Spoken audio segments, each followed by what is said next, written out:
내가 누구인지 알라라는 제목으로 하나님 말씀을 증거하도록 하겠습니다. 소크라테스의 어록으로 알려진 너 자신을 알라라는 말은 본래는 고대 그리스 델포이의 신전 앞마당에 새겨진 신탁입니다.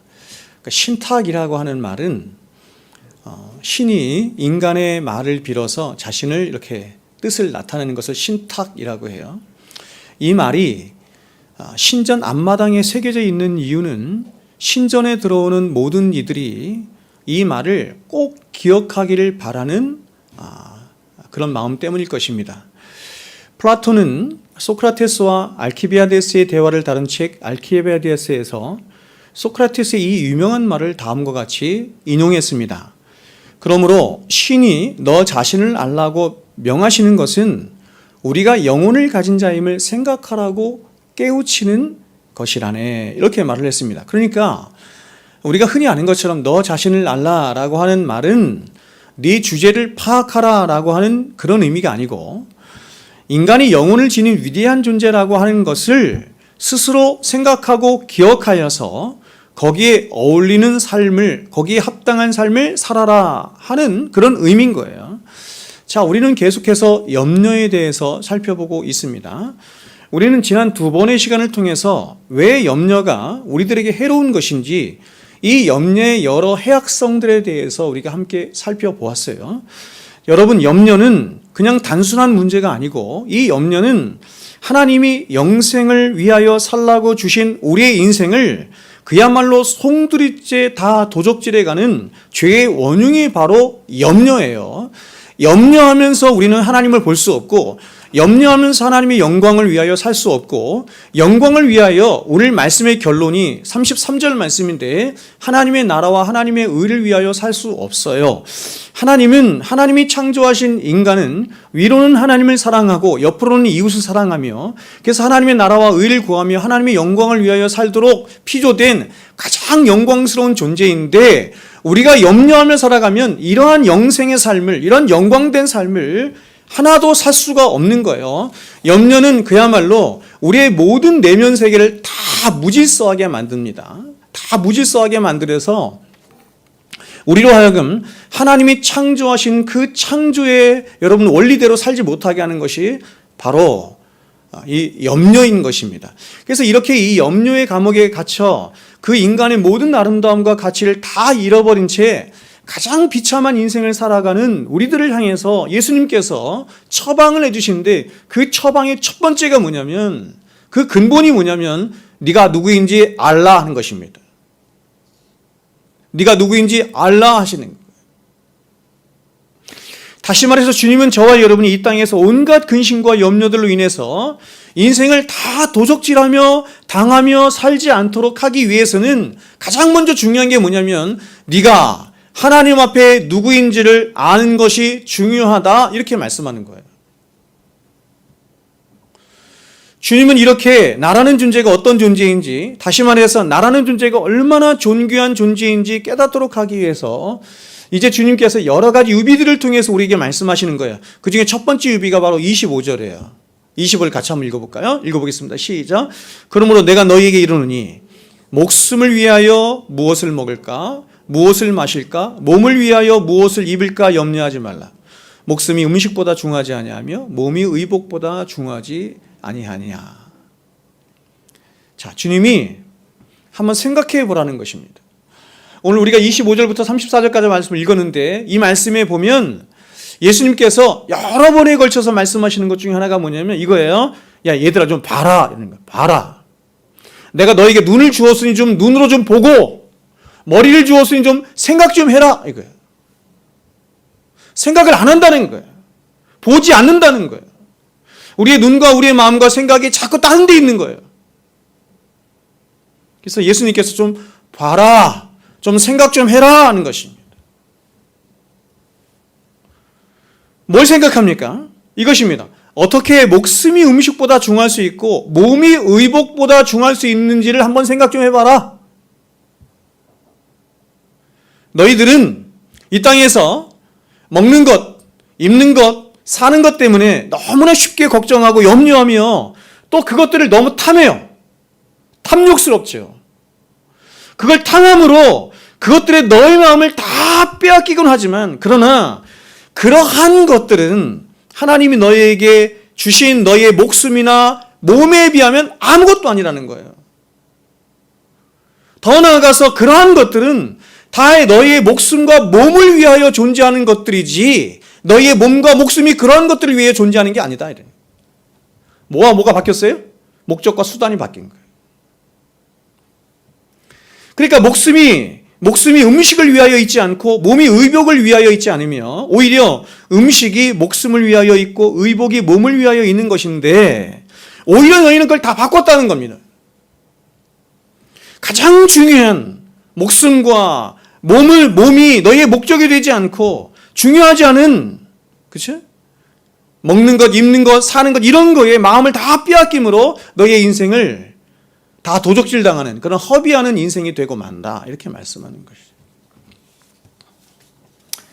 그래서 이번에는 주님이 두 번째 26절부터 29절 말씀을 통해서 과연 그렇게 가장 존귀한 너희들과 그 근본부터가 다른 바로 하나님이 지으신 수많은 창조물들 중에서도 가장 작고 흔한 공중의 새, 이 두 가지인데, 공중의 새와 들의 백합화를 하나님이 과연 어떻게 먹이시고 어떻게 입히시며 어떻게 기르시는지를 너희가 봄으로 너희 자신이 하나님 앞에서 누구인지를 좀 생각 좀 해라, 이런 얘기예요.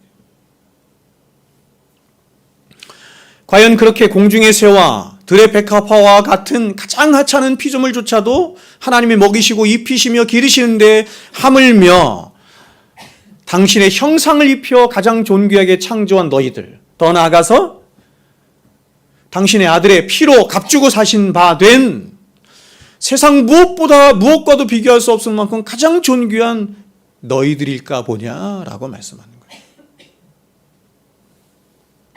제가 한번 읽어드릴게요. 26절, 29절. 공중의 새를 보라. 심지도 않고 거두지도 않고 창고에 모아들이지도 아니하되 너희 하늘 아버지께서 기르시나니 너희는 이것들보다 귀하지 아니하냐. 너희 중에 누가 염려함으로 그 키를 한 자라도 더할 수 있겠느냐. 또 너희가 어찌 의복을 위하여 염려하느냐. 들의 백합화가 어떻게 자라는가 생각하여 보라. 수고도 아니하고 길쌈도 아니하느니라. 그러나 내가 너희에게 말하노니 솔로몬의 모든 영광으로도 입은 것이 이 꽃 하나만 같이 못하였느니라.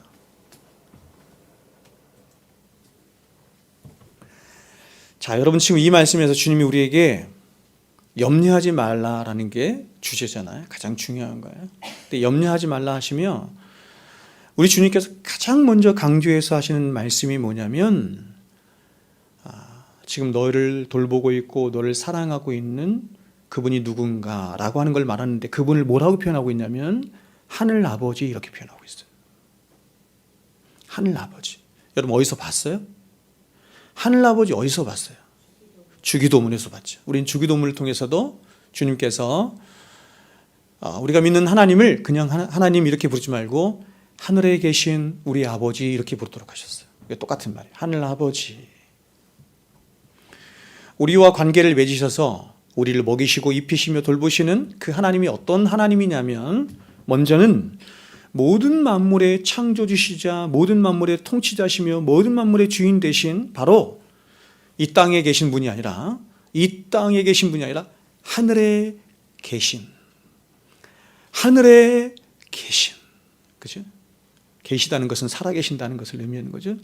살아서 하늘에 계셔서 모든 만물의 주인 되시고 통치자 되신 창조주 하나님이시다, 이렇게 말하는 거예요. 그런데 하나님은, 우리의 하나님은 이런 창조주 하나님을 넘어서 자신의 아들까지도 아낌없이 내어주셔서 우리를 하나님 당신의 백성 삼으시고 자녀 삼아 주신 우리의 아버지가 되신 하나님이시다, 이렇게 말하는 거예요. 자, 여러분, 기독교 신앙은 이렇게 말할 수 있습니다. 기독교 신앙은 어디에서 나왔냐면 삼위 하나님 안에서 나왔거든요. 그러면 구약 성경을 믿는 종교가 세상에 굉장히 많지만 기독교는 신구약 성경을 다 믿죠. 세상에 하나님을 믿는 종교는 굉장히 많이 있지만 우리와 다르죠. 우리와 다른 것은 유일한 계시의 총체가 되신 예수 그리스도를 통해서 하나님을 보니 하나님이 어떤 분으로 계시느냐? 성삼위 하나님으로 계신다. 이게 기독교예요. 그래서 기독교 신앙을 이렇게 말할 수 있어요. 기독교 신앙은 성령을 통하여 그리스도 예수 안에서 하나님을 향하도록 하는 것입니다. 기독교 신앙은 성령을 통하여 그리스도 예수 안에서 하나님을 향하도록 하는 거예요. 그러니까 우리의 신앙의 최종적인 목적이 어디냐면 바로 하나님께로 인도함을 받는 데 있는 거예요. 그런데 그 하나님이 어떤 하나님이냐면 오늘 본문에 의하면 하늘에 계신 바로 우리의 아버지 되신 하나님이시다 이렇게 말합니다. 여러분 예수 그리스도 이 땅에 오셨습니다. 이 땅에 오시고 사시고 고난당하시고 십자가에 죽으시고 다시 3일 만에 부활하셨죠. 이 모든 일들을 주관하신 분이 누구예요? 성부 하나님이세요. 예수님을 이 땅에 보내신 분이 누구냐? 성부 하나님이세요. 십자가에 못 박아 죽이신 분이 누구냐? 성부 하나님이세요. 그럼 왜 성부 하나님께서 그 일들을 하셨는가? 바로 우리의 하늘아버지 되신 그 하나님께로 우리를 인도하기 위함인 거예요. 마찬가지로 성령 하나님도 누가 보내셨냐면 성부 하나님이 보내셨어요. 성령 하나님이 자신의 의지대로 오신 것이 아니라 성부 하나님께서 어떤 목적을 위해서 보내신 거예요. 그래서 성령 하나님께서 무엇을 하셨냐면 이 땅에 오셔서 성자 하나님께서 이루신 그 의를 들고 우리에게 각자에게 오셔서 그 의를 적용해 주심으로 우리 안에 생명의 역사를 익히시고 더 나아가서 진리로 우리를 인도하시는 일을 하시는 분이 성령 하나님이세요. 그러면 성령 하나님께서 그 모든 일들을 통해서 목적하신 바가 뭐예요? 궁극적인 목적이 뭐예요? 바로 자신을 보내신 하나님의 뜻을 이루는 것인데 자신을 보내신 하나님의 뜻이 뭐냐면 우리의 하늘아버지 되신 하나님께로 인도하는 거예요. 뿐만 아니라 성부 하나님 우리에게 말씀도 주셨어요. 성경도 주셨습니다. 성경은 바로 하나님이 당신 스스로를 나타내시고 계시하시고 알려주신 것으로서 이 계시된 성경이 가는 오직 한 가지 목적 역시 똑같아요. 하나님을 알고 깨닫도록 해서 그 하늘아버지만을 사랑하도록 하고 그 하늘아버지만을 의존하도록 하는 진짜 하나님 백성이 되도록 하는 게 성경 66권이 가진 최고의 목적이에요. 하나님 우리에게 예수님도 주시고 성령님도 주시고 성경도 주셨는데 그 모든 목적이 하늘 아버지입니다. 하늘 아버지께로 인도하고 그 하늘 아버지와 관계를 맺으며 그 하늘 아버지와 사귀며 그 하늘 아버지를 향하여 있도록 하기 위함이에요. 그래서 여러분 제임스 패커 아시죠? 제임스 패커는 그의 책 하나님을 아는 지식에서 다음과 같이 말했습니다. 한 사람이 기독교 신앙을 얼마나 잘 이해하고 있는지를 판단하러 가면 그가 믿는 하나님이 창조주 하나님이시라고 하는 것과 또한 그 하나님이 자신의 아버지가 되신다는 사실을 얼마나 바르게 알며 누리고 있는가를 보면 된다. 이 생각이 하나님이 창조주 하나님이시여 자신의 아버지가 되신다는 이 생각이 예배와 기도 및 총체적인 인생관을 유발하거나 지배하지 않는다고 한다면 그 사람은 기독교를 바르게 이해하고 있는 것이 아니다. 여러분 우리가 믿는 하나님은 우리가 상상할 수도 또 우리의 머리 담을 수도 없고 그리고 우리가 이해할 수 없을 만큼 그래서 이제 신학에서는 이런 말 쓰는데 무 혹은 불 이런 말 쓰는데 무한히 크시고 무한히 광대하시고 무한히 지혜로우신 바로 온 우주 만물의 진짜 주인 되시고 통치자 되시고 창조주 되신 하나님이세요. 누가 하나님을 알 수 있겠어요? 누가 하나님의 뜻을 다 알 수 있겠어요? 목사의 가장 중요한 부르심의 목적은 여러분에게 성령을 통하여 그리스도 안에서 하나님을 알리는 거예요. 하나님께로 인도하는 거예요. 두려움이 있어요. 제가 하나님을 얼마나 아나? 내가 전하는 하나님이 여러분에게 바로 전달되나 하는 두려움이 있어요. 이 하나님은 너무나 크시고 광대하시고 측량할 수 없는 분인데요. 소유리문답에서는 그래서 이 하나님을 이렇게 말했습니다. 문사합니다. 하나님께서는 어떤 분이십니까? 여러분은 하나님을 아십니까? 하나님이 어떤 분이십니까? 이렇게 말하자 계시를 통해 주신 말씀을 통해서 하나님을 알고 깨달은 인간이 이렇게 말했습니다. 하나님은 영이신데 그분의 존재와 지혜와 능력과 거룩과 공의와 선하심과 진실하심이 무한하시며 영원하시고 불변하십니다. 그분의 존재와 지혜와 능력과 거룩과 공의와 선하심과 진실하심, 우리에게도 있죠?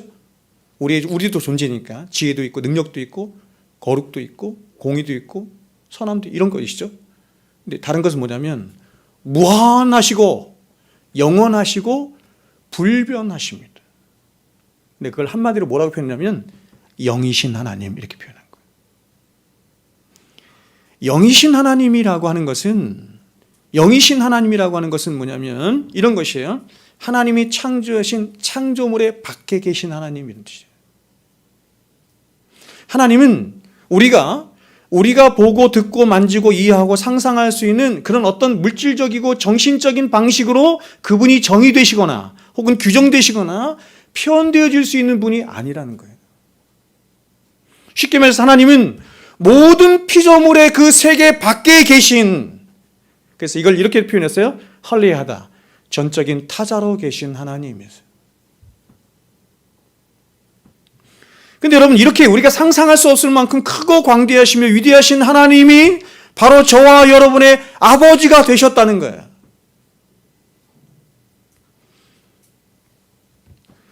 저는 솔직히 물어보고 싶어요, 사람들한테. 이게 믿으시냐고 물어보고 싶어요. 다윗도 그랬고 욥도 그랬고 어거스틴도 그랬고 우리 수많은 믿음의 사람들이 이걸 물어본 거예요. 아니, 이걸 어떻게 믿을 수가 있나? 그 하나님이 나를 사랑하신다는 게 어떻게 믿어지나? 나 같은 존재를 나 같은 존재 때문에 고민하시고 나 같은 존재 때문에 아파하시고, 쉽게 얘기해보면 뭐라고 말해요? 하나님이 나 때문에 어떻게 하신대요? 질투하신대요. 그런 하나님이 나를 향해서, 어거스틴이 말한 겁니다. 그런 하나님이 나를 향해서 사랑하라 명령하시는 거예요. 내가 도대체 뭔데 하나님을 사랑하는 게 그분에게 어떤 의미가 있길래? 그리고 사랑하지 않을 때 하나님이 진노하시고, 도대체 내가 뭔데? 이해가 안 가는 거예요. 욥은 이렇게도 얘기하죠. 내가 침을 한 번 삼킬 만한 동안도 하나님은 나를 이렇게 떠나신 적이 없다는 거예요. 그 핵심이 뭐예요? 나의 아버지입니다. 아버지.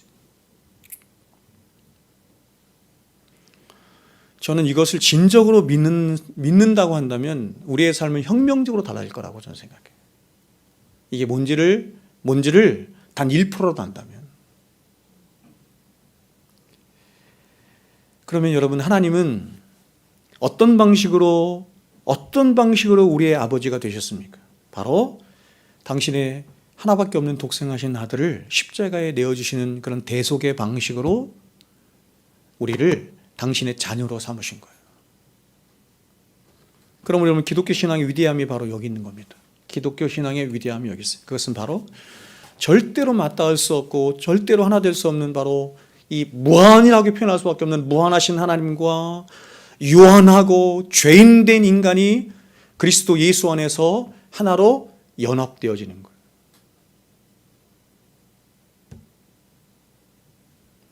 여러분이 하나님을 깊이 묵상하고 여러분 자신이 누구인지를 깊이 생각한다면 어떻게 이런 일이 있나, 이거 불가능한 일이라고 여러분은 아마 생각할 겁니다. 주님은 이렇게 저와 여러분이 얼마나 하나님 앞에 귀한 존재인지를 말씀하시면서 이제 한 유비를 들어서 우리에게 말씀하시는데, 그것이 바로 당신이 지으신 드레핀 백합화를 솔로몬의 입은 영광, 그렇죠? 옷이죠. 솔로몬의 입은 옷이죠. 옷. 화려한 옷, 왕이 입은 옷, 이것과 비교하시면서 말씀하시는 거예요. 29절입니다. 그러나 내가 너희에게 말하노니 솔로몬의 모든 영광으로도 입은 것이 이 꽃 하나만 같지 못하였느니라. 자, 우리가 지금 금강변에 나가보면 수백만 혹은 수천만 송이 꽃들이 있어요. 지금 가장 많이 피어있는 곳이 금계국인가요? 맞아요. 이름이 금계국 맞아요. 저 그 꽃 너무 좋아하거든요. 여기 외래종인데도 얼마나 이쁜지 모르겠어요. 제가 봄을 너무너무 좋아하고 사랑하는데 그 중에서 하나가 뭐냐면 봄은 뭔가 생명들이 솟아나요. 그 생명 하나하나에 하나님의 생명이 담겨 있고 하나님의 영광과 하나님의 신성의 충만이 담겨져 있어서 하나님을 말하지 않을 수가 없어요. 하나님을 찬양하지 않을 수가 없어요.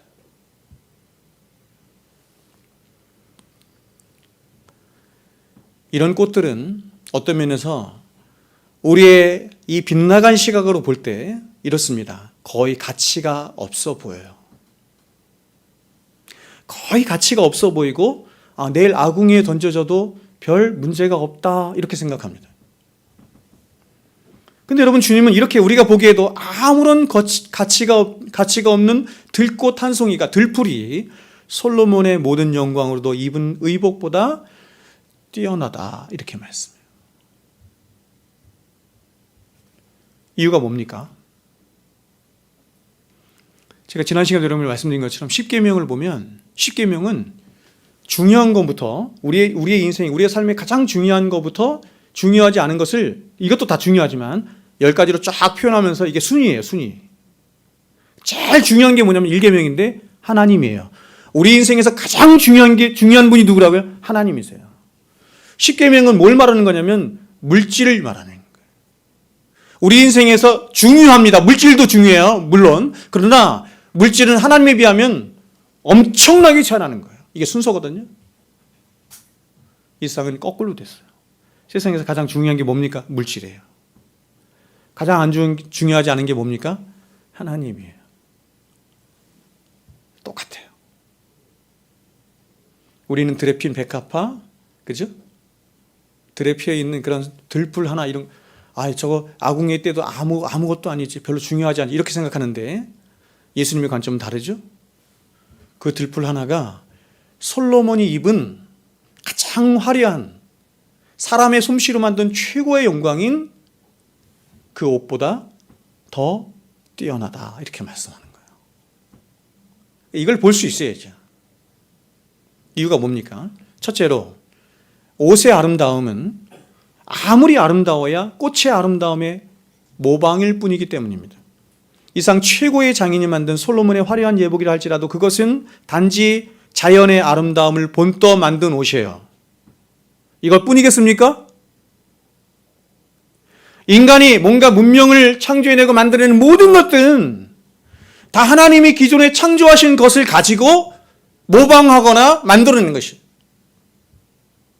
창세기에 하나님이 뭘 만드실 때마다 창조라는 말을 쓰죠. 이게 히브리어로 바라인데, 바라. 예전에 저희 아버님이 이렇게 그 산소가 있는데 그 산소 옆에 공장인데 그 공장 이름이 바라야, 바라. 창조하다 이런 뜻이거든요. 근데 이 바라라고 하는 창조는 성경에 창조라는 말은 3가지가 있는데 오직 하나님께만 쓰일 수 있는 말이에요. 이 바라라는 말은 어떤 말이냐면 무에서 유가 창조되는 건 말합니다. 인간은 그런 존재가 아니에요. 인간은 다 모조품입니다. 인간이 만드는 인간의 모든 문명은 다 모조품이에요. 그러므로 모조품은 절대로 창조물을 앞설 수가 없어요. 두 번째로, 옷에는 생명이 없지만 꽃에는 생명이 있기 때문입니다. 오늘 비록 피었다지는 들풀이지만 그러나 그 들풀은 인간이 만든 이 세상 어느 것보다 위대하니 그 이유는 들풀에는 생명이 있기 때문이에요. 인간의 문명이 아무리 발달하고 발전해도 인간은 절대로 생명을 창조해낼 수 없어요. 생명은 오직 하나님께만 속한 영역입니다. 그러므로 생명이 있다는 것은, 보세요, 생명이 있다는 것은 하나님이 계시다는 가장 중요한 징조가 되는 것입니다. 그 생명을 주신 어떤 절대적인 존재, 바로 하나님이 계시다는 절대적인 증거가 바로 생명이에요. 우리 이렇게 사물을 봅니다. 그렇죠? 여기 보면 등도 있고 마이크도 있고 이런 것도 있죠. 우리 이런 것들을 보면 생각합니다. 이거 누가 만들었구나. 어떤 목적을 위해서 만들었겠구나 생각하죠. 우리는 이 컵을 보고 여기 있는 이 시계를 볼 때 시계를 만든 사람과 컵을 만든 사람을 다르게 생각할 것입니다. 왜냐하면 컵을 만든 사람보다 시계를 만든 사람을 어떻게 더 생각할까요? 이 사람은 훨씬 더 지식이 많은 사람일 거야. 이렇게 정밀한 것을 만든 사람의 그 사람은 어떤 사람일까? 그럼 핸드폰을 만든 사람, 그렇죠? 스마트폰을 만든 사람은 어떤 사람일까요? 근데 인간이 아무리 지식이 발전해도 넘을 수 없는 영역이 있으니 그것이 생명에 관한 영역이에요. 아무리 사람이 뛰어나고 과학이 발전해도 생명을 만들어낼 수 없어요. 생명은 하나님께 속한 영역이에요. 우리 생명을 보면 생각하는 거예요. 그럼 이 생명을 주신 분은 누구인가? 그 생명을 주신 하나님은 과연 그분이 가지고 있는 지식은 어떤 것인가? 그분의 능력은 어떤 것인가를 생각하는 거죠. 하나님이 온 세상 천지만물에 그렇게 많은 생명들을 충만케 하신 것은 바로 하나님이 어떤 분인가 하는 것을 보여주시는 거예요. 마지막 세 번째로, 옷은 왕의 영광을 드러내지만 꽃은 하나님의 영광과 그분의 사랑을 보여줍니다. 사람들은 화려한 왕의 옷을 보면서 왕의 영광을 생각하고 또 그 옷을 만든 장인의 솜씨를 기억할 것입니다. 그렇죠? 그러나 드레핀 백합화는 살아계신 창조주 하나님을 생각하도록 합니다. 우린 드레핀 백합화를 보면서, 들풀을 보면서, 나무를 보면서, 산과 강을 보면서 어떤 사람을 생각하거나 사람이 위대하다 이런 생각 한 번도 하지 않죠. 이성이 있고 생각이 있는 사람이라고 한다면 하나님을 생각할 것입니다.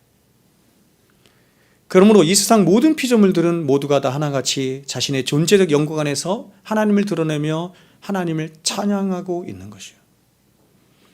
예수님은 이렇게 들에 피어 있는 한 송이의 꽃이 얼마나 위대한 하나님의 작품인지를 말씀하신 후에 이번에는 그렇게 창조하신 드레핀 백합화를 하나님이 어떻게 입히시고 어떻게 기르시고 어떻게 자라게 하시는지를 한번 봐라 이렇게 말씀해요. 28절입니다. 또 너희가 어찌 의복을 위하여 염려하느냐? 들의 백합화가 어떻게 자라는가 생각하여 보라. 수고도 아니하고 길쌈도 아니하느니라.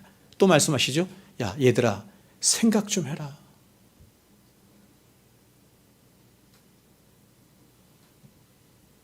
리차드 백스터가 얘기했던 것처럼 인간의 멸망의 원인 중에 하나가 뭐냐면 생각을 멈추는 것입니다. 생각을 안 하는 것이죠. 생각을 해도 온 딴 생각을 하는 거예요. 세상적인 생각.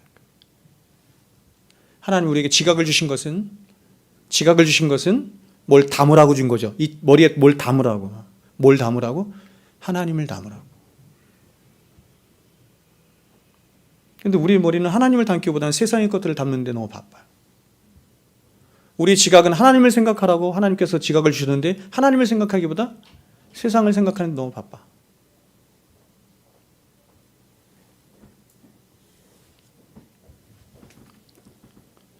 예수님이 말씀합니다. 생각 좀 해라.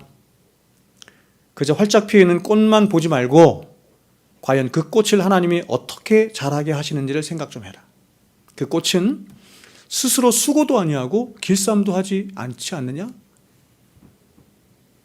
그런데 그 땅에 심겨진 꽃의 씨가 이제 시간이 지나면서 싹이 나오고 그 싹이 어느 정도 자라면 다시 꽃대가 올라오고 그리고 이어서 꽃봉오리가 맺히다가 어느 순간에 눈부시게 아름다운 꽃이 핍니다. 그런 것들 좀 생각하라는 거예요. 꽃은 스스로 꽃을 피우기 위해서 한 일이 아무것도 없습니다. 금강변에 수천만 송이의 꽃들이 피어 있지만 그 많은 꽃들을 피우기 위해서 사람들이 돌보거나 무엇을 한 것이 없어요. 물을 주거나 햇빛을 주거나 다 누가 하셨냐면 하나님께서 하셨어요. 이 모든 일들을 하나님께서 하셨어요. 햇빛을 준다고 해서 물을 준다고 해서 자연스럽게 자라는 건 아닙니다.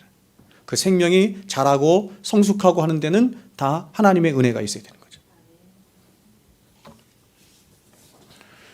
하나님이 그 꽃도 지으셨을 뿐만 아니라 그 꽃을 자라게 하시고 그래서 결국 그 꽃을 화려하게 피우게 하신 분이 누구냐? 하나님이세요. 목적이 뭐예요, 여러분? 목적이 뭐예요? 그 꽃을 자라게 하시고 먹이셔서 그 꽃을 화려하게 피게 하신 목적이 뭐예요? 여러분, 온 세상에 꽃이 얼마나 많이 피어 있습니까?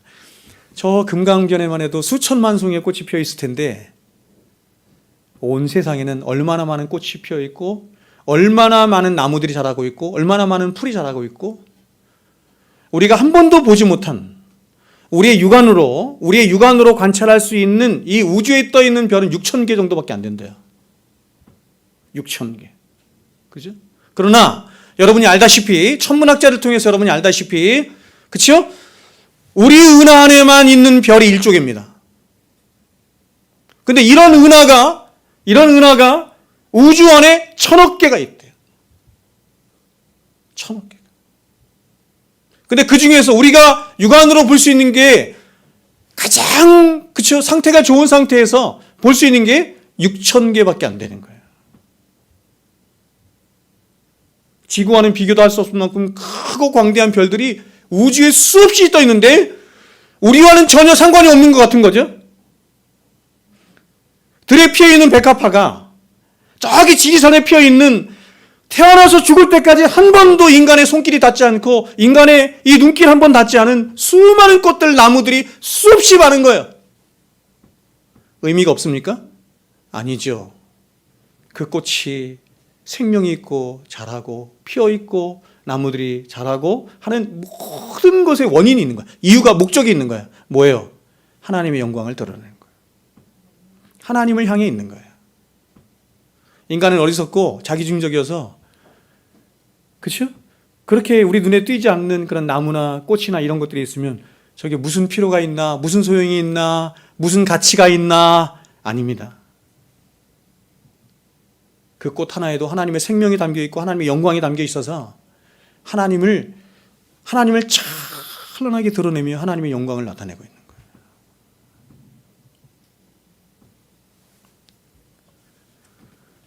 그래서 주님은 이제 물으시기를, 이렇게 오늘 피었다지는 들풀 하나도 하나님이 기르시고 입히시며 소중하게 생각하신다면 과연 너희들은 어떻겠느냐? 내 형상을 입혀 창조한 너희들은 어떠하겠느냐? 내 아들의 피로 값주고 산 너희들은 어떻겠느냐라고 부르시는 거죠.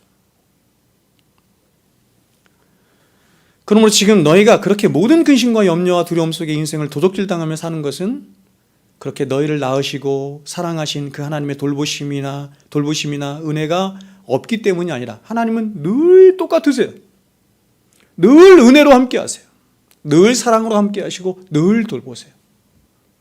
우리가 어두워서 보지 못할 뿐이고 심령이 어두워서 그것을 담아내지 못할 뿐이지 하나님은 그렇죠. 성 요한이 말한 거야. 인생의 어두운 밤 속에서 깊은 터널을 지나갈 때 다윗이 얘기했던 것처럼 앞으로 가도 그가 보이지 않고 옆을 봐도 어디를 봐도 사망을 봐도 하나님이 계시지 않은 것 같은 때라도 하나님은 우리를 위하여 일하신다.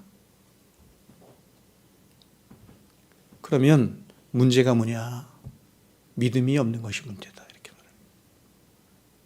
그 하나님을 보지 못하고 그 하나님과 사귀지 못하고 하는 우리 안에 있는 믿음 없음 때문이다. 30절 보세요. 오늘 피었다 내일 아궁이에 던져지는 들풀도 하나님이 이렇게 입히시거든 하물며 너일까 보냐? 믿음이 작은 자들아. 그러므로 여러분, 문제의 핵심은 바로 뭐냐면 믿음 없음 때문이에요. 그 근본적인 더 중요한 이유는 뭐냐면 우리를 그렇게 먹이시고 입히시고 살게 하시는 하나님이 누구이신지를 알지 못하는 무지 때문이에요. 무지. 그리고 그 하나님을 믿지 못하는 믿음 없음이 문제인 것입니다. 두 가지죠. 그런데 오늘날 너무나 많은 사람들이 이러한 사실에 대해서 첫 번째는 무지한 겁니다. 하나님을 잘 몰라요. 여러분은 하나님을 압니까? 제가 목사로서, 이렇게 설교자로서 부르심을 받은 이후에 오랜 시간 설교를 했을 거 아니에요. 그렇죠? 설교를 얼마나 많이 했겠어요. 그렇죠? 제가 대충 따져봐도 지난 10년이 넘는 시간 동안 개척을 하고 나서 1000번 이상 설교를 한 것 같더라고요. 1000번이 뭡니까? 1000번 훨씬 더 많이 되죠. 새벽 이런 거 다 빼고 주일하고 수요일하고 뭐 등등등 해서 1000번이 넘더라고요. 얼마나 많은 제가 설교를 했겠습니까? 근데 그 모든 설교를 하면 할수록 저를 가장 영광스럽게 하는 설교가 어떤 설교인 줄 아세요? 하나님을 말할 때. 하나님을 말할 때. 그 제가 이게 본성적으로 아는 거예요. 뭘 아냐면 하나님이 나를 당신을 말하라고 부르셨구나.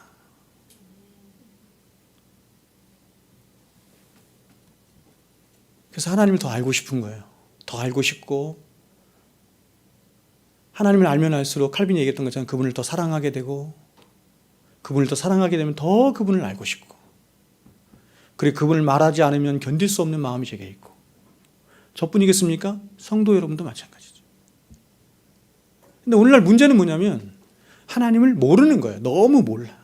첫 번째. 두 번째는 뭐냐면 그 하나님을 믿지를 않는 것입니다. 아니, 믿기는 믿는데 첫 번째는 정확히 믿지 않고 믿음이 너무 많이 왜곡되어 있어요. 두 번째는 뭐냐면 우리 안에 있는 근심과 염려를 몰아내는데 우리 안에 있는 믿음이 너무나 충분치 못한 거예요. 우리는 생각하기를 우리가 이 세상을 이기고 우리 안에 있는 모든 염려와 두려움을 몰아낼 수 있는 비결은 돈에 있고 명예에 있고 좋은 직장에 있고 보장된 미래에 있다고 생각해. 제가 목회를 해보니 많은 사람들이 직장에 대한 염려과 불안 때문에 혹은 직장에서 갖는 특별히 어떤 승진에 대한 염려 이런 것 때문에 너무 하나님과의 관계가 방해를 받는 걸 제가 봐요. 그래서 이런 것들이 보장되면, 이런 것들이 좋은 직장이 좀 보장되고 내 통장에 좀 돈이 좀 두둑하게 있으면 내 안에 있는 모든 염려와 두려움이 좀 극복될 것이다 이렇게 생각해요. 근데 성경은 그렇게 말하지 않죠. 성경은 우리의 현재와 미래를 보장해 줄 수 있는 것은 그런 게 아니라 너의 믿음이다 이렇게 말한다는 거예요. 믿음이다. 어떤 사람은 돈이 이렇게 많은데도 늘 염려와 불안 속에 살아가는 사람이 있죠. 근데 어떤 사람은 돈이 너무 없는데도 오늘 살아갈 양식이 없는데도 염려와 두려움이 아닌 기쁨과 평안 속에 살아가는 사람도 있어요. 이게 실제죠. 여러분, 저는 이 마지막 때를 살아가는 저와 여러분에게 이 믿음이 얼마나 절실한 문제인가 하는 생각을 너무나 많이 합니다. 저 자신에게도 그렇고. 오늘날 많은 사람들이 교회 안에 있는데, 그런데 그러한 사람들의 믿음이 너무나 왜곡되어 있거나 잘못되어 있거나 혹은 그 믿음이 충분치 못한 거예요. 그래서 우리가 가치 있게 살아야 되고 하나님 영광 위해 살아야 되고 하나님 나라와 의를 위하여 살아가도록 부르심을 받은 자리인데, 그 삶을 살지 못하는 이유가 뭐냐면 믿음이 충분치 못해서, 그래서 염려로 가득 차서 못하는 거예요. 여러분, 내가 불안과 염려 속에 있는데 하나님 생각할 겨를이 있겠습니까? 내가 불안과 염려 속에 살아가는데 하나님의 나라와 의를 구하는 생각을 할 수 있겠습니까? 못하거든요. 이 믿음이 있어야 하나님도 볼 수 있고 살아계신 하나님도 볼 수 있고, 이 믿음이 있어야 하나님이 약속하신 모든 약속들도 붙을 수 있고, 이 믿음이 있어야 이 죄 많은 세상에서 우리의 마음과 중심을 빼앗기지 않은 채 우리의 진짜 보물을 하늘에 쌓으며 살아가는 그런 진짜 하나님의 백성다운 삶을 살 수 있는 것인데, 이 믿음이 없거나 혹은 이 믿음이 충분치 못함으로 우리의 삶을 다 도적질 당하며 살아가는 거예요. 마귀에게, 세상에게. 속는 거죠, 계속. 그렇다면 관건은 믿음인데, 자, 그러면 믿음이 무엇입니까? 오늘 제가 이 믿음에 대해서 좀 얘기를 해보려고 해요. 우리 선조들은 이 믿음에 대해서 말할 때 최소한 3가지를 말했습니다. 여러분, 제가 이 사실에 대해서 여러분에게 몇 번을 말씀을 드린 것 같아요. 잘 들으십시오. 이게 성경이 말씀하는 데인데, 우리의 믿음에 대해서 말할 때 믿음은 최소한 3가지 요소를 포함한다 이렇게 말을 해요. 그 3가지를 뭐라고 해요? 지식과 신뢰와 동의입니다. 지식과 신뢰와 동의예요. 제가 1부 때도 물어보니까 대답을 못 하시더라고. 지식, 신뢰, 동의 잃어버리면 안 돼요? 포항에 있는 어떤 한 조그만 개혁교회가 소개하는 영상이 있어서 제가 한번 봤더니, 그 목사님이 교회를 소개하는 영상인데 목사님이 돌아다니면서 그 젊은 목사님이 애들한테 막 애들 붙잡고 얘기하더라고. 야, 믿음의 세 가지 요소는 지식과 신뢰와 동의야. 막 애들한테 이렇게 얘기를 하더라고. 그만큼 중요한 거죠. 저는 이것들의 몇 가지를 좀 더 보태서 여러분께 말씀을 드려보겠습니다. 제가 오늘 한 5가지 정도 얘기할 건데 조금 더 펼쳐서 제가 얘기를 할 수 있겠지만 제가 가지고 있는 지식 안에서 좀 더 엑기스화 시켜서 여러분께 말씀드리겠습니다. 먼저 믿음은 자, 잘 들으셔야 돼요. 믿음은 첫 번째로 바른 지식을 기반으로 합니다. 믿음은 반드시 바른 지식을 요구합니다. 지식이 없는 믿음은, 지식이 없는 소원은 선화하지 못해요. 오늘날 사람들은 지식이 없이도 그저 감정만으로도 믿음을 말하려 하고 믿음을 증명하려 해요. 그러나 그러한 믿음은 공허한 믿음이에요. 거짓 믿음이에요. 그때는 막 내 마음이 활활 타는 것 같고 뭔가 내가 주님을 위해서 뭔가 할 수 있을 것 같고 그렇게 하고 싶은 마음이 드는 것 같지만 바른 지식에 기반되지 않은 마음은 공허해요. 다 사라져요. 제가 분명히 말씀드릴게요. 그러면 여러분 그 지식은 어떤 지식을 말하는 겁니까? 그것은 이렇습니다. 넓게는 진리에 대한 모든 지식을 말하지만 그러나 그 모든 진리는 우리의 믿음의 대상이신, 믿음은 대상이 있어야 되죠. 믿음의 대상이 되신 삼위 하나님에 대한 지식으로부터 오는 것이니 그러므로 우리가 가질 가장 중요한 첫 번째 지식은 뭐냐면 바로 우리의 믿음의 대상이 되시는 성부, 성자, 성령 하나님에 대한 지식이에요. 성부, 성자, 성령 하나님이 어떤 분이시라는 것과 또한 그 하나님이 우리를 위해서 어떤 일을 하셨고 어떤 일을 하고 계시고 앞으로 어떤 일을 하실 것인가라고 하는 지식이에요. 이걸 복음이라고 해요.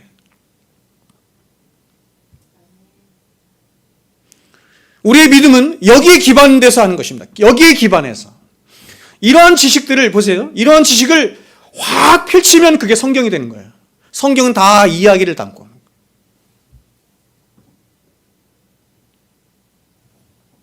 그래서 우리가 믿음을 고백하죠. 믿음을 고백하는 걸 뭐라 그래요? 나는 이렇게 믿습니다라고 고백하는 걸 뭐라 그래요? 사도신경이라고 하죠. 맞죠? 사도신경은 다 그걸로 되어 있는 거예요. 성부, 성자, 성령 하나님에 대한 그분이 어떤 분이시고 그분들이 나를 위해서 어떤 일을 하셨는지를 쭉 고백하는 거예요.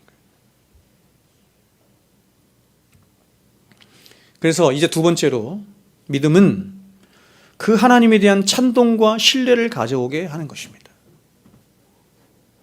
믿음의 기초가 뭐라고요? 바른 지식이에요. 그래서 여러분이 배워야 되는 거예요. 하나님이 누구이신지, 예수님이 누구이신지, 구원이 무엇인지 이렇게 다 배워야 되는 거예요.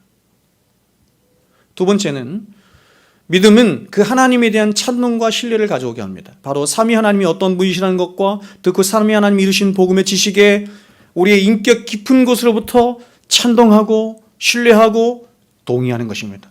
정말 그렇습니다. 하나님, 당신의 말씀이 정말 그렇습니다. 하나님, 당신의 인격이, 당신의 영광이 정말 그렇습니다. 하고 동의하는 거예요. 찬동하는 거예요.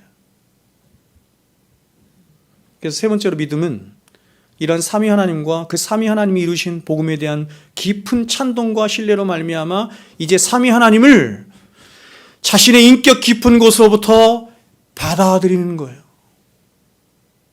받아들이는 거예요. 그러니까 여러분 지금 자 보세요. 바른 지식과 찬동과 신뢰가 없이 그분을 받아들이는 것은 불가능한 거예요.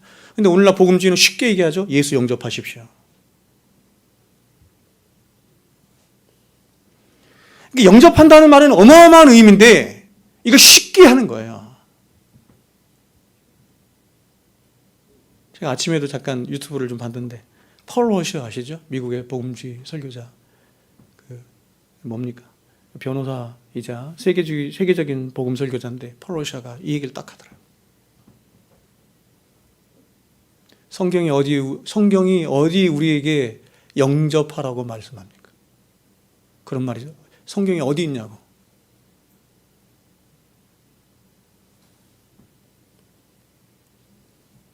여기서 하나님을 자신의 인격 깊은 곳으로부터 보세요.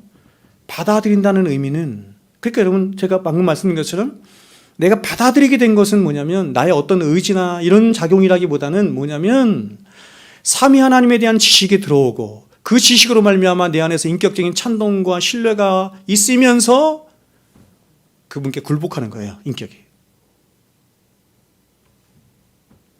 그래서 여러분 여기서 하나님을 자신의 인격 깊은 곳으로부터 받아들인다는 의미는 자신의 존재의 의미를 이제 하나님께 연결시켜서 그분께 일치시키고 그분께 고정시키는 것을 말하는 거예요. 이제 자신의 모든 삶을 하나님과 연결시켜서 그렇게 판단하고 해석하고 이해하며 결정하는 거예요. 내가 예수를 알고 하나님을 알기 전에는 이 세상의 주인은 나였어요. 내 인생의 주인은 나였어요. 그래서 모든 것을 내가 책임진다고 생각하고 내가 판단하고 내가 생각하고 내가 결정하고 내가 살았어요. 근데 하나님이 어떤 분이신지 내 지각에 들어오자 그 하나님 앞에 가장 먼저 깨닫는 게 뭐냐면 야, 내가 인생의 주인이 아니고 나는 피조물이었구나.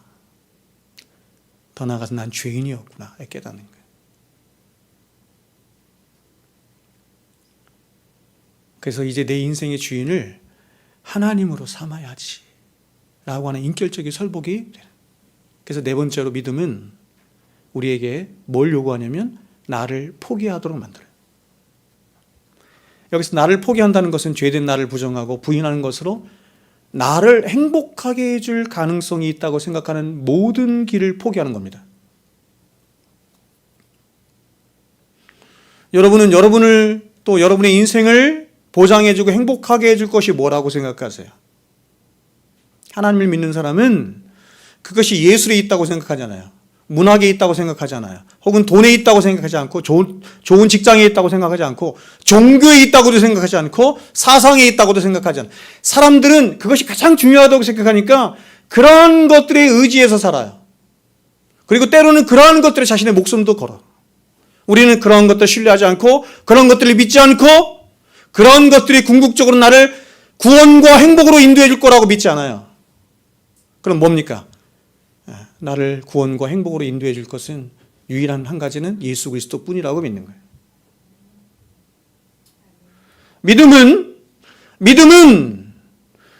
우리 안에 있는 목적은 우리를 여기로 데려가는 거예요. 여기로 데려가요. 살아있는 믿음은 끊임없이 우리 안에서 그 일을 해. 네가 주인이 아니라 너의 주인은 하나님이시라는 것을 계속 그 일을 하셔요. 그 믿음이에요. 그래서 이제 마지막 다섯 번째로 믿음은 우리를 하나님을 의존하게 하는 대로 나아가도록 해요. 이것은 하나님의 의지에 자신의 뜻을 합치시킨 상태로 하나님에 대한 바른 지식과 그분을 향한 인격적인 동의로 말미암아 우리 안에 발생한 의지적 순종을 말하는 것입니다. 의지적 순종을 말하는 거예요. 여러분, 성경이 말씀하는 참된 믿음, 구원하는 믿음은 바로 이러한 믿음의 요소들을 요구해요. 여러분, 지금 제가 5가지를 얘기했는데 이 5가지를 그냥 딱 정리하면 뭐예요, 여러분? 모든 것을 5가지 딱 정리하면 뭐예요? 하나님을 향한 나의 전인격적인 설복, 이렇게 말하는 거예요. 그래서 여러분, 조나단 에드워즈가 쓴 신앙감정론입니다. 앞으로 우리의 믿음에 대해서, 우리 신앙에 대해서 그보다 더 걸작품은 안 나올 거예요. 예수님 다시 오실 때까지. 그에 대한 수많은 아주작들이 있지만 그보다 더 걸작은 앞으로 안 나옵니다. 굉장히 어려운데요. 신앙 감정이죠. 신앙, religious, 영어로 affection이에요. religious affection. 이게 한국말로 뭐라고 번역이 될지가 사실 정확하지가 않습니다. 신앙의 어떤 분이 이렇게 말했어요. 신앙의 어떤 동정이다. 어떤 신앙의 어떤 disposition이다. 이렇게 말하기도 여러 가지로 있는데 결론은 뭐냐면 이겁니다. 제가 그 두꺼운 책을 지금 딱 1분에 정리해서 말씀드릴게요. 참된 신앙은, 기독교가 말하는 참된 신앙은 어떤 것이냐를 말하는 거예요. 한쪽은, 일부는 뭘 말하냐면, 일부에서는 뭘 말하냐면 그가 말하는 이 affection이라고 하는 게 뭔지를 설명해요. 왜냐하면 이게 설명이 안 되면 아무것도 이해가 안 되니까. 그리고 2부에서는 뭘 얘기하냐면 사람들이 신앙이라고 생각하는데, 자신은 믿음이라고 생각하는데 사실은 신앙이 아닌 것들에 대해서 쭉 열거를 해요. 그래서 3부에서는 뭘 얘기하냐면, 그러면 참된 신앙이 뭐냐라고 하는 것을 쭉 열거를 하는 거예요. 항상 이런 방식입니다. 성경은 항상 이런 방식이에요. 아닌 것을 먼저 얘기하고, 부정을 먼저 얘기하고, 그 다음에 긍정을 얘기하고, 진짜인 것을 얘기하는 거예요. 성경이 하는 방식을 그대로 따른 거예요. 그러면 믿음이 아닌 게 뭐냐? 사람들이 믿음이라고 생각하는데, 사람들은 이게 진짜 믿음이야 라고 그것을 붙들며 자신의 신앙이라고 생각하는데, 사실은 진짜 믿음이 아닌 게 뭐냐 라고 얘기할 때 이렇게 간단해요. 그게 뭐냐면, 사람은 인격으로 되는데 지정의가 되어 있다. 지정의로 되어 있다는 거예요. 근데 지각으로만 믿는 것도 믿음이 아니고, 머리로만 믿는 것도, 뭔가 느끼려고 하고 느낌으로만 믿는 것도 믿음이 아니고, 그렇다고 해서 뭔가 의지를 가지고 윤리도덕적인 삶을 사는 것도 믿음이 아니고, 그러면 세 가지 중에 두 가지는 있고 한 가지는 없는데 그럼 그건 믿음이냐? 그것도 아니다. 이렇게도 아니고 이렇게도 아니고 이렇게도 아니에요. 그럼 결론적으로 말하는 건 뭐냐면, 이러한 예들을 수많은 성경의 예들을 통해서 말씀해요. 다 밝혀내요. 참된 믿음은 뭐냐? 참된 믿음은 세 가지가 함께하는 전인적인 믿음이다 라고 하는 걸 성경을 통해서 쭉 밝혀내는 거예요. 이미 1703년에 태어난 조나단 에드워즈가 성경 전체를 통해서 신앙 감정을 얘기한 거예요.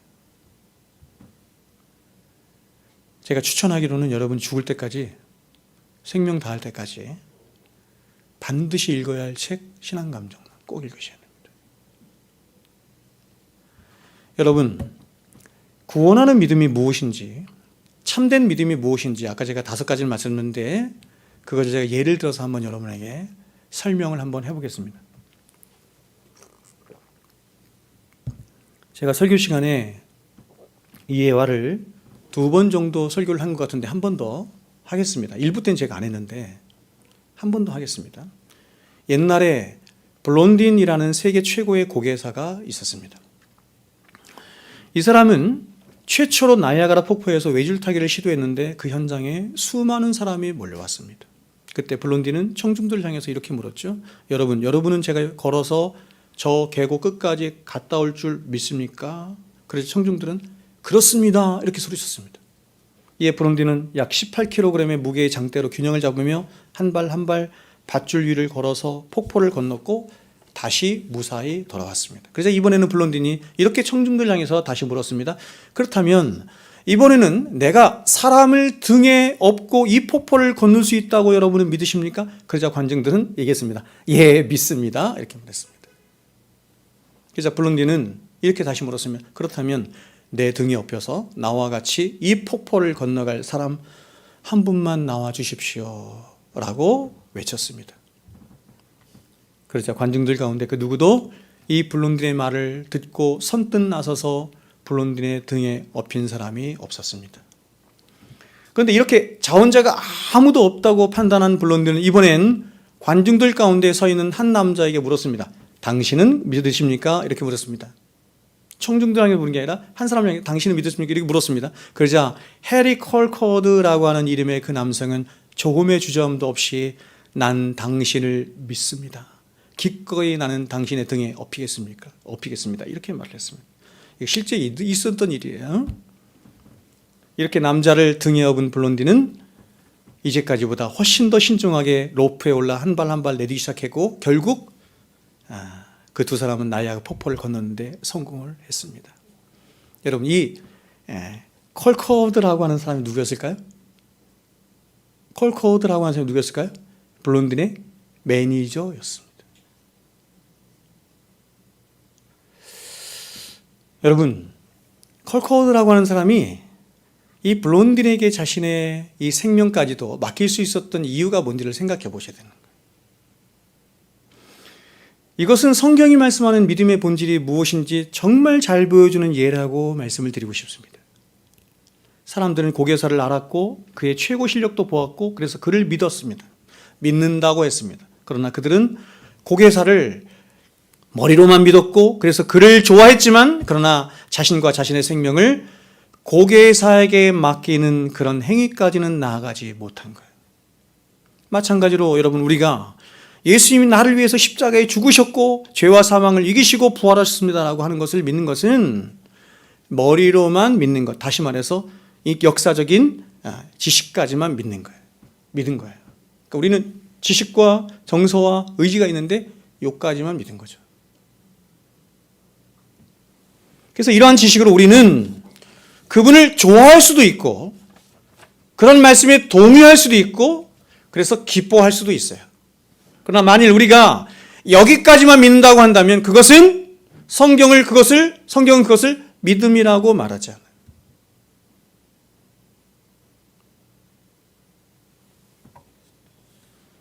이렇게 신학교 가서 신학을 공부하면 믿음에 대해서 얘기할 때, 회개에 대해서 얘기할 때 다 이렇게 얘기하거든요. 근데 나와서 목회 현장에서 사람들에게 가르치고 말씀을 선포할 때 이렇게 가르치는 사람 없어요.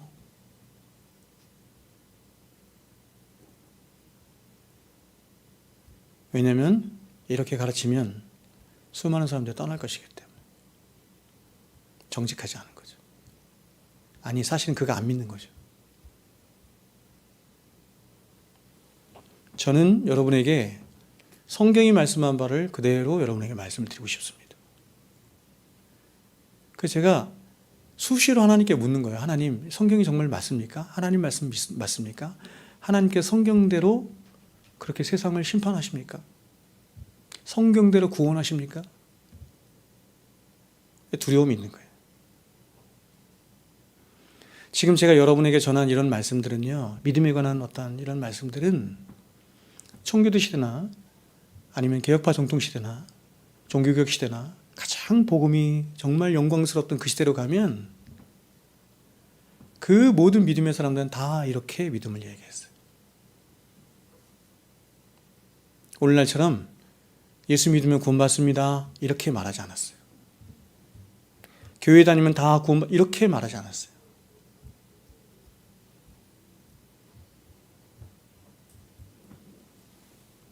그렇게 하면 자기가 하나님 앞에 가면 화가 있을 것을 알았기에 그렇게 하지 않았어요.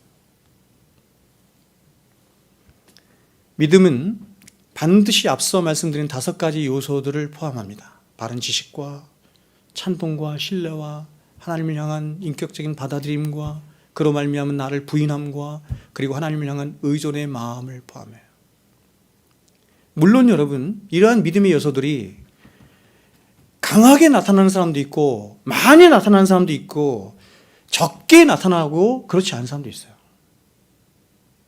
그러나 참된 믿음은 그 믿음의 크기와 관계없이 반드시 이러한 요소들을 포함해요. 제가 여러분에게 팔복을 설교할 때도 8가지 복이 어떤 사람은 8가지 복 중에 이 3가지는 있는데 5가지는 없어요. 어떤 사람은 그 뒤에 2가지는 있는데 그렇죠? 6가지는 없어요. 그런 거는 없다는 거예요. 성령의 9가지 열매도 마찬가지고. 그건 그렇지 않습니다.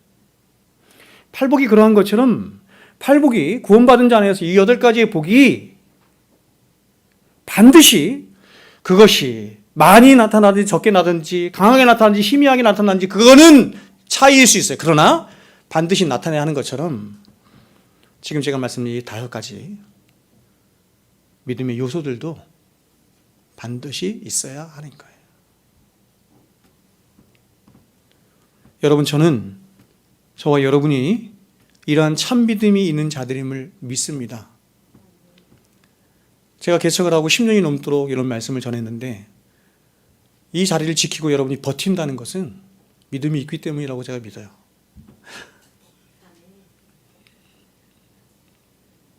하지만 문제가 있습니다. 문제가 있어요. 그것은 뭐냐면 저와 여러분의 믿음이 충분치 않다는 것입니다. 오늘 주님이 말씀하신 것처럼 믿음이 충분치 못해서 하나님의 의를 이루는데 우리가 너무나 부족한 거예요. 그래서 이에 대한 지난 시간에 이은 2번째 실질적인 해결책을 간단하게 말씀을 드리고 오늘 말씀을 마치겠습니다. 지난 시간에는 제가 3가지를 얘기했죠. 적용을. 제가 적용을 잘 안 하는데 사실은, 왜냐하면 제가 로진스 영향을 너무 많이 받아가지고 이번 적용해 주지 말라고 자꾸 그러거든요. 근데 지난주에 적용을 해줬더니 다들 너무 좋아하시더라고. 그래서 오늘도 제가 두 가지를 적용을 하겠습니다. 첫 번째로 우리는 염려를 극복하는 첫 번째 방식이 뭐냐면 생각을 하는 것입니다. 생각. 어떤 생각을 하냐면 먼저 우리가 사는 이 세상에 대해서 생각하는 것입니다. 이 세상은 어떤 세상이냐? 세상은 허무하고 덧없는 세상이다. 장차 망할 세상이다. 이걸 자꾸 생각하는 거예요. 또 한 가지 생각이 될 것인데, 반대로 우리가 앞으로 거할 영원한 처소가 있는데 그것이 천국임을 반드시 생각하는 거예요. 자주 생각하는 거예요. 의외로 그리스도인이라고 하는 사람들, 예수를 믿는다고 하는 사람들이 천국을 거의 생각하지 않습니다. 그러면 이렇게 세상이 얼마나 허무한가, 그리고 내가 가야 할 영원한 본향은 천국이다라고 하는 것을 함께 한 번에 생각하도록 하는 중요한 자리가 있어요. 그 자리가 뭘까요? 여러분, 어떨 때 생각해? 어떨 때 세상이 허무하구나, 어떨 때 나는 천국을 사모하는구나, 이 두 가지를 어떤 때 생각할 수 있어요? 사람이 어떤 때? 죽음 앞에서.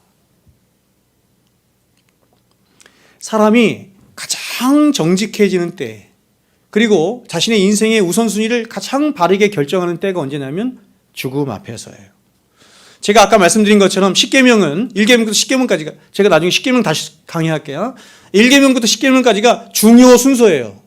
우리 인생에서 가장 중요한 게 뭐냐? 하나님이에요. 가장 안 중요한 게 뭐냐? 물질이에요. 세상은 거꾸로 돼 있거든요. 근데 이게 언제 뒤집히냐면 죽음 앞에 가면 뒤집혀. 평생을 물질을 위해 살았어요. 평생을 물질을 위해서 땀 흘리며 열심히 살았는데, 이게 내 이 죽음 앞에서 아무런 나에게 위로도 안 되고 도움이 안 되는구나 하는 것을 거기서 깨달아. 뭐가 제일 중요하냐? 내 영혼이 중요하구나. 내 영혼을 심판하실 하나님이 중요하구나. 내 가족이 중요하구나. 이거를 죽음 앞에서 생각하는 거예요. 세상이 이렇게 덧없는 거구나. 세상에 속한 것들이 이렇게 아무것도 아닌구나. 언제? 죽음 앞에서 생각하는 거예요. 그래서 여러분, 우리 믿음의 선배들은 계속 얘기하는 거예요. 죽음을 자주 생각하는 것입니다. 하루에 12번도 좋으니 죽음을 자주 그것이 지혜라는 거예요. 이에 대해서 칼빈이 그의 기독교 강요에서 이렇게 말합니다. 만약 하늘이 우리의 본향이라면 이 땅은 다만 나그네 길이 아니고 무엇이겠는가? 또 만약 이 땅을 떠나는 것이 생명에 들어가는 것이라면 이 땅은 무덤이 아니고 무엇이겠으며 거기에 사는 것은 죽음으로 이끌어져 가는 것 외에 무엇이겠는가? 이처럼 이 세상에서의 삶을 천국에서의 삶과 비교한다면 분명 그것은 경멸할 만하며 발로 짓밟아버려도 될 만큼 하찮게 여기게 될 것이다. 여러분, 사도 바울이 고백했던 것처럼 자신에게 있는 모든 것을 배설물처럼 여깁니까? 여러분에게 있는 지식도 재물도 세상의 자랑도 다 배설물처럼 여깁니까? 언제 그럴 수 있어요? 그것보다 더 큰 가치를 봐야죠. 더 큰 가치를. 그래서 여러분, 자꾸 우리는 세상에서 내려놓는 연습을 보세요. 지금부터 해야 되는 거예요. 지금부터. 늘. 그래야 여러분의 인생이 썩고 부패하며 도둑질 당할 그런 비참한 인생이 아닌 하늘에 속한 영원한 생명이 담긴 인생으로 살아갈 수 있는 거예요. 주님이 곧 오십니다. 궁극적인 종말이 아니더라도 우리는 다 죽어서 종말을 맞이하죠. 그때 어리석은 부자와 같이 되면 안 돼요. 어리석은 부자는 열심히 살았어요. 최선을 다해 살았어요. 돈도 많이 모았고 대통령상도 타고 사람들에게 인정도 받고, 그래서 창고도 많이 짓고 소출도 많이. 그래서 이렇게 말합니다. 내 영혼아. 착각이죠. 내 영혼. 자기 영혼을 자기 영혼이라고 생각해. 내 영혼아, 오늘 밤에 먹고 마시며 평안히 쉬자. 그때 그 밤에 찾아오시는 거예요. 진짜 주인이. 이 어리석은 자야, 네 영혼을 내가 도로 찾아가리라. 곧 와요, 여러분. 곧. 제가 말씀드리는 거예요. 제가 화요일날 성경공부할 때 이렇게 말씀해요. 여러분, 배울 수 있을 때 열심히 배우시라고. 제가 어떻게 될지 몰라요. 언제까지나 여러분, 제가 여러분에게 하나님 말씀을 들려줄 거라고 생각하세요? 그럼 이렇게 여러분이 말씀하실지도 모르겠어요. 목사님, 말씀이 천지인데요? 교회가 이렇게 많은데요? 정말 그렇습니까? 평생을, 여러분, 하나님 앞에 정직하셔야 돼요. 평생을 세상 것 붙들고 예수님 붙들며 살지 않던 사람이 이제 자신의 죽음 앞에서 나는 지금까지 내가 붙들고 있던 모든 것을 내려놓고 이제는 예수님 붙들고 천국 갈 거야. 불가능해요, 여러분. 그런 구원은 없어요. 사람은 자신이 살던 대로 살다 가는 거예요. 사람은 자신이 행하던 대로 하다가 가는 거예요. 평생을 좁은 문 앞에서 계속 서성이던 사람이 나는 마침내는 좁은 문 들어갈 거야. 안 그래요, 여러분. 성경이 이에 대해서 얼마나 많이 경고하는지 몰라요. 성경은 그런 구원을 지지하지 않아요. 그건 하나님을 만으로 여기는 거죠. 예? 평생을 내 마음대로 살고 내가 세상 것 붙들고 내 마음대로 내 욕심대로 살다가 이제 천국도 가고 싶으니까 그런 구원 없어요. 두 번째로 간단하게 말씀드리겠습니다. 과거를 돌아보는 거야. 염려를 이기는 방법이 과거를. 우리는 과거 염려하지 않았던 때가 없었습니다. 그런데 그러한 과거에도 우리가 염려함으로 얻은 것이 하나도 없어요. 평생 염려하며 사는데 돌아보면 내가 염려하지 않은 때가 없었고 맨날 염려했는데 염려함으로 얻은 것이 없어요. 우리는 왜 염려하냐면 염려하면 뭔가 해결될 것 같아. 염려하면 뭔가 짐이 덜을 것 같아. 근데 염려함으로 오히려 더 이런 어떤 심적인 부담만 가중될 뿐이지 아무것도 해결 안 돼. 우리는 늘 어리석고 미련한 염려로 우리 자신을 괴롭히는 어리석은 자였습니다. 그런데 이러한 때라도 주님은 그러한 나를 버리시거나 내치지 않으시고 언제나 은혜로 함께 하시고 은혜로 돌보셨습니다. 생각하라는 거예요. 과거에. 저도 기도할 때 자주 생각해요. 자주. 그래서 고백해요. 하나님께서 내가 그 어린 날에, 제가 7살에 교회를 처음 갔는데요. 그 어린 날에 하나님께서 나에게 찾아오셔서 내 손을 붙잡고 주일학교 가게 하셨습니다. 저는 마치 아브라함 같아요. 제가 주님을 믿고 나서 제 처지를 생각하며 나는 아브라함 같구나라고 생각했어요. 왜냐하면 정말 여러분 저희 집은 1년에도 제사를 몇 번 지내는지 몰라. 예수 믿는 사람이 우리 부모님, 우리 형제뿐만 아니라 우리 친척들 외가 친가를 다 합해서 예수 믿는 사람 한 명도 없었어요. 제가 1호예요. 제가 1호. 아브라함이 어떤 존재였습니까? 우상장수 아버지 밑에서 우상이나 팔며 살던 그런 인간이었어요. 하나님이 그를 찾아오시죠. 그래서 하나님이 저를 찾아오셨어요. 7살에. 제 손을 붙잡고 주일학교 가게 하셨어요. 그래서 막 예수님 이야기를 여름성경에 듣는데 그게 막 믿어지더라고. 13살이 됐을 때, 13살이 됐을 때, 13살이 아니에요. 죄송합니다. 초등학교 3학년? 몇 살이죠? 10살. 10살이 됐을 때 동네 아주머니가 오셔서 말했어요. 야, 너 어머니 위해서 왜 기도 안 하니? 너만 구원받을 거야. 제가 그때부터 기도했어요. 왜? 믿어졌으니까.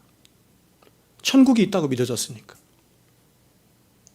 지옥이 있다고 믿어졌어요. 그래서 내가 사랑하는 부모님이 지옥 간다는 끔찍한 거야. 근데 밥 먹을 때마다 기도했어요. 늘 기도했어요. 그리고 살면서 다 포기했어. 제가 여러분에게 다 들려드릴 수는 없지만 제가 얼마나 많이 사실은 핍박을 당하며 살았는지 모릅니다. 예수 믿어서. 근데 당연한 것으로 여겼어요. 그런데 그 많은 순간마다, 걸음마다, 자웅마다 하나님께서는 은혜를 멈추신 적이 없었어요. 저를 위해서 기도해 주는 부모님 한 분도 없었지만 저를 위해서 기도해 주는 제 친구 부모님이 계셨고, 제 친구 부모님이 저를 만날 때마다 말씀하셨습니다. 여러 부모님이, 병수야, 너 혼자서 신앙생활이 얼마나 어렵니? 내가 너 위해 기도한다. 지금도 살아계신 저 의정부에 계신 제가 말씀드린 여자 목사님이 계시는데, 그 목사님이 목사님이신데 자식이 3명이 있어요. 아들들 딸 하나. 그런데도 저를 데리고 다니시면서 항상 말씀하셨습니다. 내 아들입니다. 내 아들. 지금도 전화를 하면 맨날 말씀하십니다. 유 목사, 내가 네 설교 맨날 들으면서 너를 위해서 기도한다.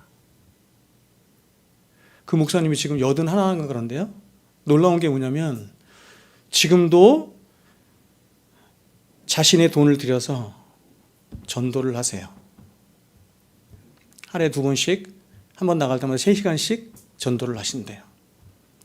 근데 거기에는 그쵸? 소금도 있고 건빵도 있고 이런 것들을 가지고 나는 사람들한테 나중에 전도하는데, 어디서 이렇게 공급받을 게 없으니까 자신의 돈을 가지고, 용돈을 가지고, 혹은 자신들이 주는 돈을 가지고 한 달에 한 40만 원 들어간다고 하더라고요.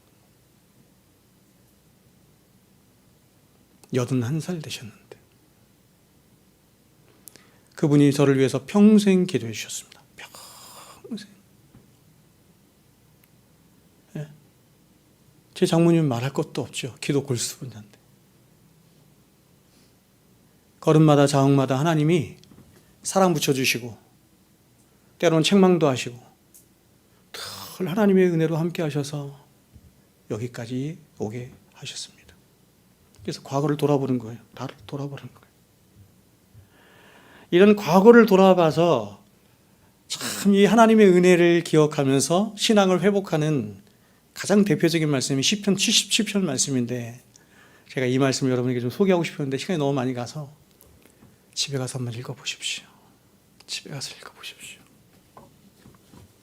그는 과거를 생각하면서 이렇게 말을 해요. 또 내가 말하기를 이는 나의 잘못이라. 우리 시편 찬송가 하죠? 이는 나의 잘못이라. 지존자의 오른손의 해 곧 여호와의 일들을 기억하며 주께서 옛적에 행하신 기이한 일들을 기억하리이다. 또 주의 모든 일을 작은 소리로 읊조리며 주의 행사를 낮은 소리로 되뇌이리이다.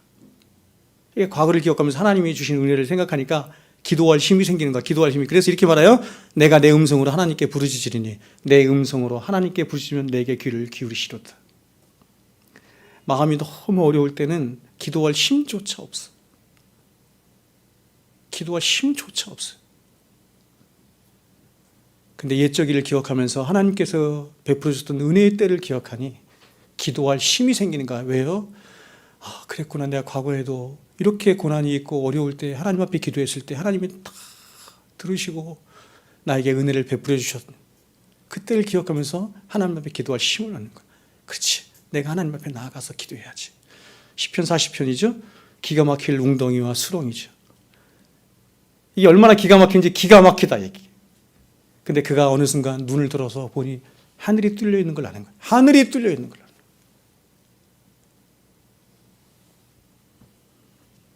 여러분, 세상을 이길 수 있는 것은 여러분에게 있는 어떤 세상적인 자원이 아니에요. 믿음입니다. 제가 일부 때도 찬송을 했더니 사람들이 좋아하더라고요. 불러보려고 그래요. 믿음이 이기네, 믿음이 이기네, 주 예수를 믿음이 온 세상 이기네.